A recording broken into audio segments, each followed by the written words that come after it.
Derek! Derek! Maganda akong balita. Oh, ano yun, Lawrence? Pumayag ko sa Salve na magpakasal kami. Congrats. Next month na kasal namin. Masaya ako para sa inyong dalawa. Dapat magpagaling ka na dahil ikaw ang plano kong kunin best man sa kasal namin eh. Kung okay na sa'yo. Bakit hindi?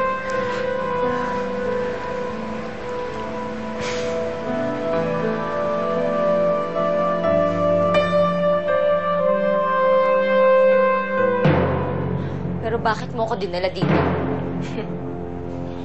As if naman may pupuntahan ka pang iba. You should be thankful na kinuha kita. Pinaghahanap ka na ng mga pulis dahil gusto ka nalang ikulong sa pagkakapatay mo kay Evita.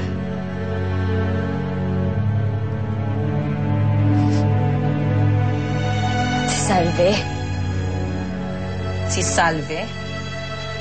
Free as a bird. Este talaga yung Salve na yon. My sentiments exactly. Kaya nga kita dinala dito eh. Para sabay nating buksain ang huling natitirang alaala ni Evita.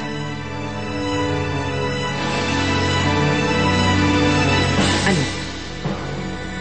Handa ka na bang makipagtulungan sa akin?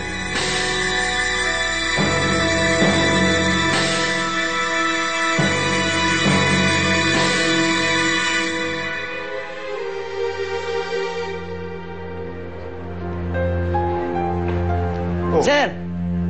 Sir, ang galing niyo talaga, sir. Kain ba ang mood mo, ha? Ano ba nakain mo? Sir, sinunod ko advice niyo. Tinanong ko kay Salve kung ano talaga yung sagot niyo sa akin. Sa tanong ko, sir, umayag siyang kasal sa akin. Talaga? Sir, ang galing niyo, sir. Uy, kailan naman ang kasal? Next month. Aba, ang bilis naman. Eh, baka magbago pa isip eh. Sir, galing talaga. Congratulations, ha? Salve, ito ang lahat ng mga papeles, pati ito. Ngayong wala na si Mama, tama na siguro na ikaw na ang mamahala sa pagpapatakbo ng mga yan. Pero Derek, hindi ko magagawang mag-isa. Itong lahat, itong trabahong to. Ayos lang yan, Salve. Meron naman tayong mga tauhan na magtatrabaho ng day-to-day operations. Ang gusto ko lang naman, ayan, maging familiar ka sa mga yan.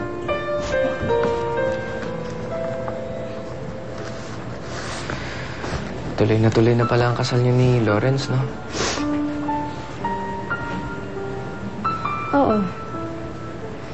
Hindi ba ikaw rin may sabi sa akin na mabuting tao si Lawrence? At siguro naman magiging mabuti siyang asawa. Para kahit papaano, matulungan niya ako sa trabahong to, sa pagpapatuloy nito. Diba? Salve, may tatanong lang ako. Masaya ka ba? Oo. Yun lang ang gusto ko malaman.